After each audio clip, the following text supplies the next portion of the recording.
Welcome to the Eye Opener. I'm your host, Michael Lewis. In continuation of many unreasonable things happening in our country, even more abnormal phenomena unfolded in front of our eyes, such as the ridiculous impeachment, more suppression on social media, and the leaking of private citizens' medical data to the media. The forces that are against the people have used all their tactics and have stopped at nothing in defaming President Trump and in suppressing voices that are upholding principles. And the results?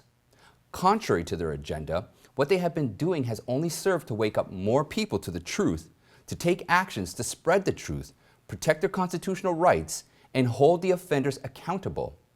In this episode, we will go into detail as to how people are waking up, and we will shine more light onto the lies and to those who must be held accountable for them. The Gateway Pundit reported yesterday that Biden's White House was leaking information about former President Trump's health to New York Times. In a recent report, the New York Times revealed that Trump's COVID-19 symptoms were far more serious than announced at the time.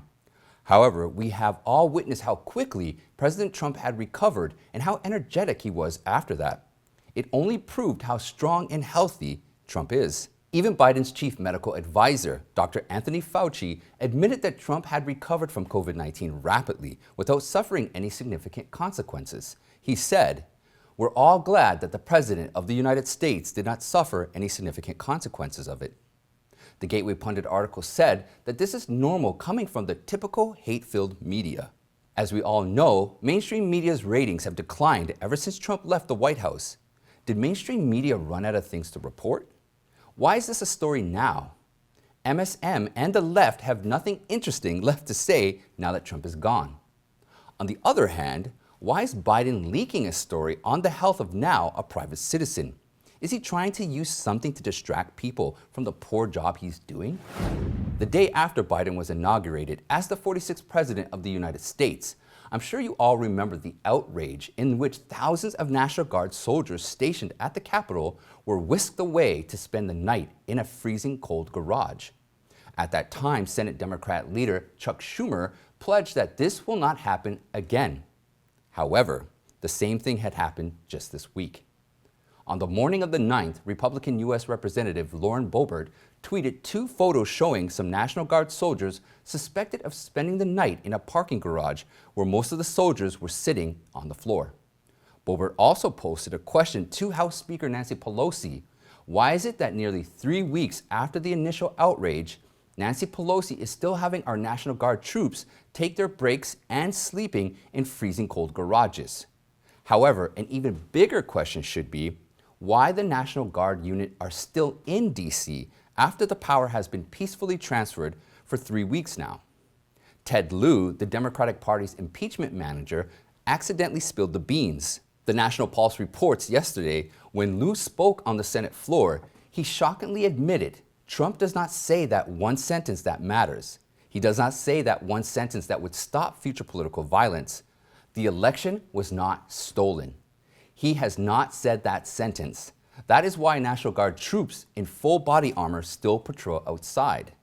The National Pulse said, this is a leading Democratic impeachment manager admitting to the fact that the National Guard has been utilized for political ends, with a view to forcing someone to make a political statement, with a view to erasing someone's opinion. How much longer can our country's military force be misused for political purposes? The impeachment trial of former President Trump is still going on, and it is only revealing to Americans the double standards of the Democrats. Representative Elise Stefanik told Fox News that Democrats shamelessly edited the video of President Trump's speech on January 6th and cut out the line peacefully and patriotically to make your voice heard.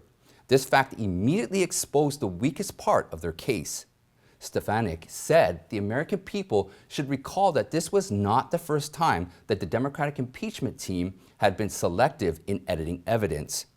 Adam Schiff fabricated the transcript of President Trump's phone call with Ukraine President Volodymyr Zelensky in the first impeachment as evidence of collusion with Russia, which is a hoax. Will Americans buy this old trick for the second time? Former independent counselor Ken Starr thinks the Democrats have made a Hollywood blockbuster. Starr said that the constitutional provisions cited in the article of impeachment states the president shall be removed from an office on impeachment for. It is clear that Trump is no longer the president, so the Senate cannot impeach someone not in office. Starr thinks this impeachment sets a very dangerous precedent. People who left office are not supposed to be the subject of impeachment. Otherwise, should Obama and Hillary get ready for their impeachment from now on? Starr said he is not posing a threat, but it is what he foresees based on what is happening right now. Representative Jim Jordan also gave a great summary on this. In an interview on the Hannity Show on Wednesday, Jordan said the impeachment had violated 4 principles and ignored 4 facts. The 4 principles are: first, it is unconstitutional. Second, there was no due process afforded to the president during the House impeachment trial. Third, the act has harmed the First Amendment on the rights of free speech. Fourth, the impeachment does not unify the country as Joe Biden promised to Americans at his inauguration. Now, the 4 facts are: first, the FBI had known ahead of time of the riots on January 6. Second, the pipe bombs were reported at the riot were spotted before the president spoke at the rally. Third, the Capitol Police were asked for additional help before the unrest. And lastly, the president called specifically to peacefully and patriotically make your voices heard. Jim Jordan said these 4 principles and 4 facts won't change regardless of how many movies the Democrats create or how lengthy their speeches get. Jordan concluded, those things are fundamental, and the American people, I think, instinctively understand those key concepts and key facts. And I believe that's why you are watching this channel. We are striving to bring you the truth, but we do need your help. Please like and share this video so we can beat the YouTube algorithm and have more people see real news. And if you're able to, please donate to our donor box. The link is down below. Thank you all for your continued support. The team and I greatly appreciate you. With the show trial's purpose becoming more clear to people, more Republicans are pointing out the absurdity regarding this impeachment. On Tuesday, Michigan Senate Republican leader Mike Shirkey called the January 6th incident at the Capitol a staged hoax in the Detroit Metro Times. Shirkey said that wasn't Trump's people. That's been a hoax from day one. It was all prearranged. Senator Josh Hawley of Missouri pointed out Representative Eric Swalwell is a provocative choice to present part of the House Democrats' impeachment case against former President Trump, given Swalwell had been engaged in espionage activities with a known Chinese communist spy. Last year in December, Axios reported the scandal between Eric Swalwell and the CCP honeypot spy Fang Fang. Can you imagine having someone so compromised to be part of something that would impact all Americans? Whose interest is he standing for? Why don't we just appoint Hunter Biden to lead the DEA?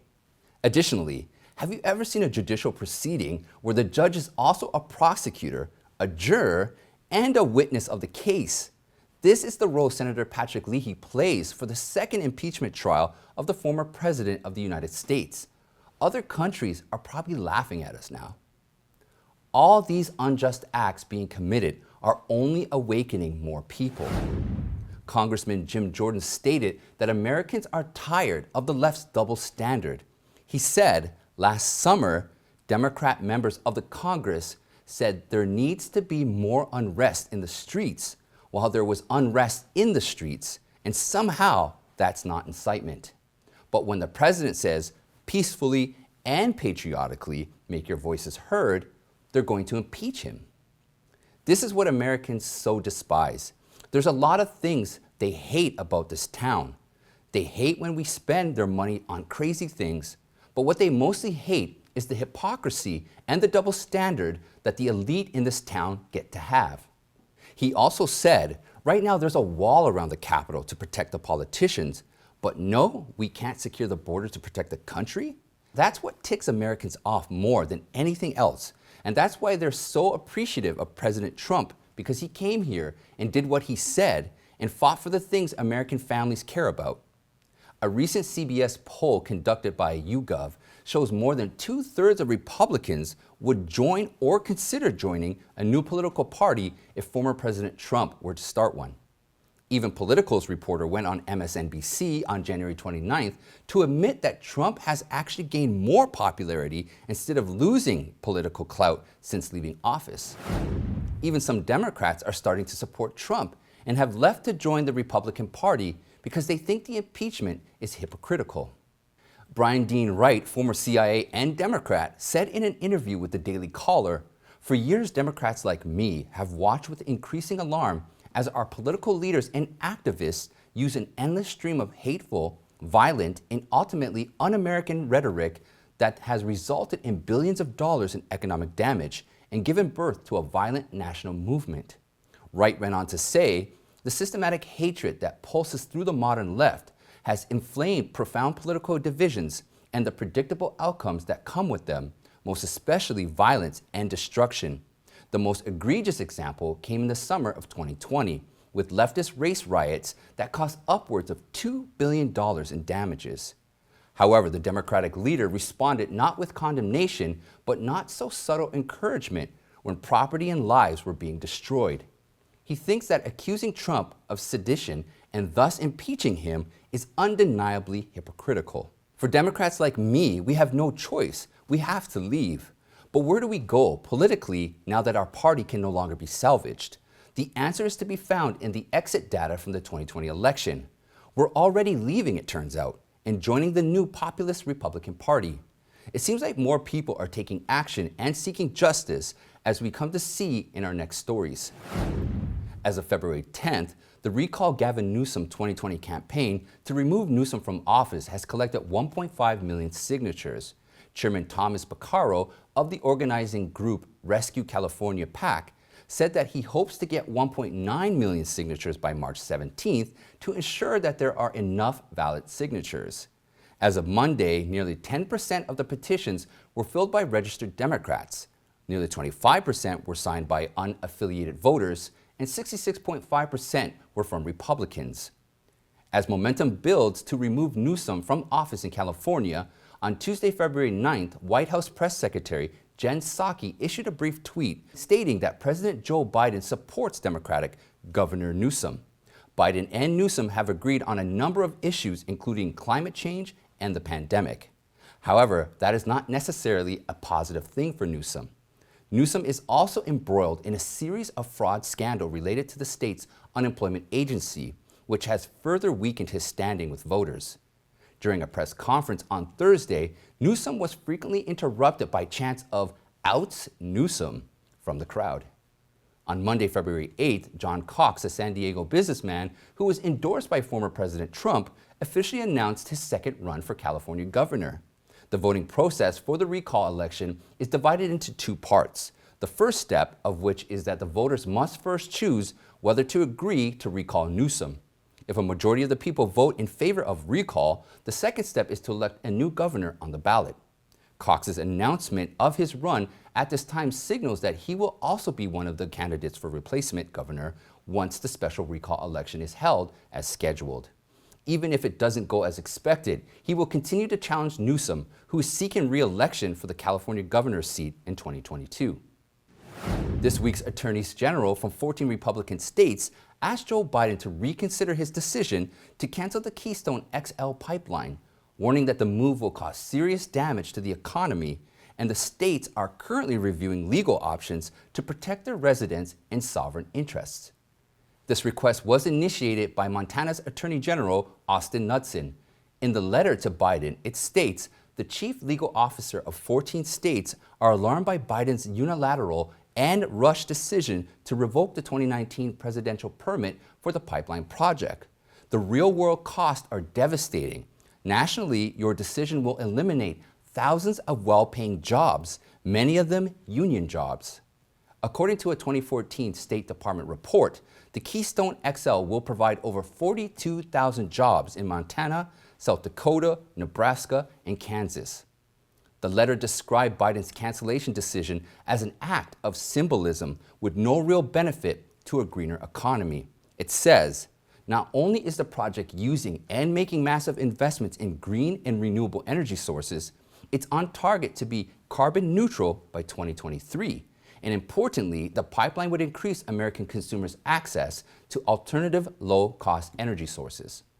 With so many downsides to the cancellation of the project, you really need to question what are Biden's real motivations behind canceling the Keystone Pipeline. According to Breitbart last Friday, Facebook and Instagram removed advertisements for a book criticizing toxic femininity and Marxist roots of radical feminism, claiming the post violated the company's commerce policies. The book is called The Anti-Mary Exposed: Rescuing the Culture from Toxic Femininity.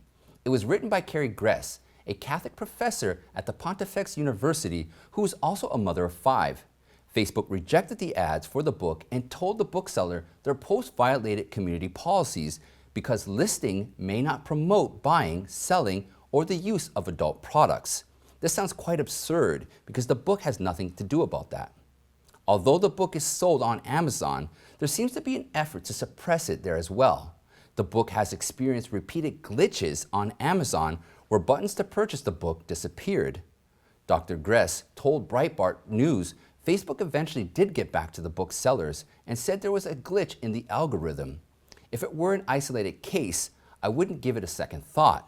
But there seems to be a lot of glitches in the algorithms which are affecting a lot more Catholic products than just mine. Gress also said that it is uncanny how many Catholic books have experienced similar censorship. My publisher has had ads refused repeatedly, one that said, "Become a saint." Another was for a new book called Motherhood Redeemed: How Radical Feminism Betrayed Maternal Love. Dr. Gress believes this progressive heavy-handedness may backfire in the end. She said people want to do something, anything to fight this big tech monopoly that we all feel like we are living under. So it is a great moment for people with fresh ideas to start building. You may have noticed that our subscribers and viewers have been dropping recently. We suspect that we are being suppressed by the algorithm, so we need your help.